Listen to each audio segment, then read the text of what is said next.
three. Terrence Ross just did this over the Manimal. Oh, Canada. Oh, Canada. Oh, Canada. What is happening, Raptorland? It is game day as the Raptors look to move 6 games over 500 for the first time since the glory years of Chris Bosh and Andrea Bargnani. This is the Raptors Wrap-Up. The 30-25 Raptors get a golden opportunity to keep the surging 4th place Bulls off their heels when they host their 3rd straight home game against the 17-40 Orlando Magic. Toronto comes in having won 3 of 4 and 11 of their last 14 home games while in the midst of a winnable stretch of games with their next 3 opponents, Orlando, Cleveland, and Washington, all under the 500 mark. Meanwhile, Orlando has lost 3 of 4 and haven't won a road game in more than 2 months, but are coming off a thrilling double overtime win over the Knicks on Friday night.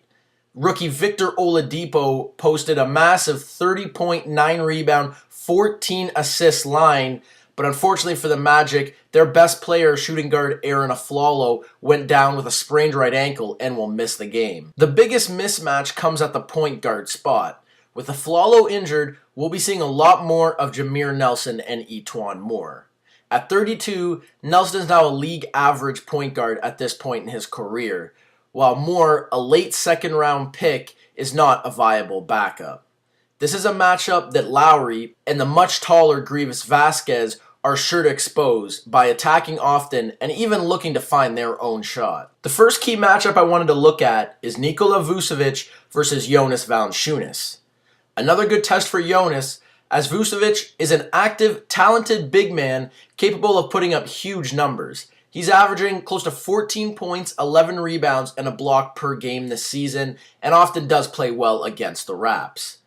Vucevic is going to be a physical presence down low and a big challenge for Valanciunas. If Jonas is up to the task, it will neutralize Orlando's front court and their key to rebounding. A good showing from JV would put the Raptors well on their way towards a victory. Another matchup to look for will be the team's best 2 players squaring off. Rookie Victor Oladipo versus DeMar DeRozan.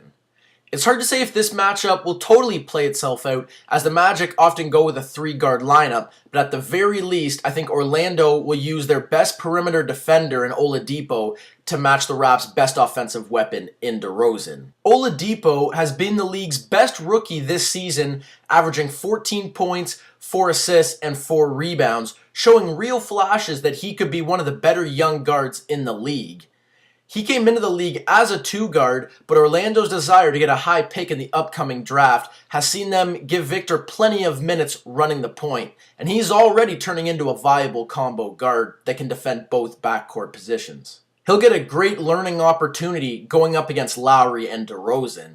He's a willing defender and enjoys guarding the other team's best player, but I don't think he's quite ready for a matchup with DeMar, whose 22.3 points per game average is good for 11th in the league. Coming off the great job Terrence Ross did on Kyrie Irving on Friday, I wouldn't be surprised to see the Raptors stick T. Ross on Orlando's best offensive player. And the last matchup I wanted to look at, Tobias Harris versus Toronto's 3-headed power forward monster. With Canadian Andrew Nicholson falling out of favor in Orlando, the Magic have leaned heavily on 22-year-old Harris for the bulk of their power forward minutes now that Glenn Davis has been waived. With the Raps unleashing their 3-headed monster in Amir Johnson, Patrick Patterson, and Tyler Hansbrough on the talented but still inexperienced Harris, this is a matchup the Raptors can really look to exploit to control the paint.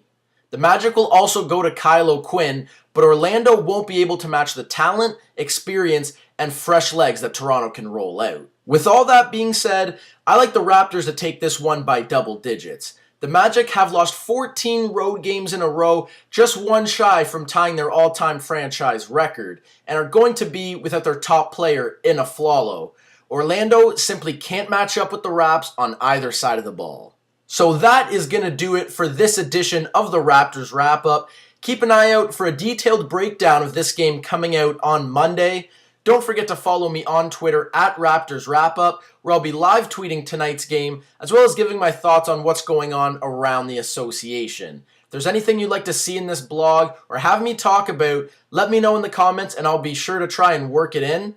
Thanks for watching.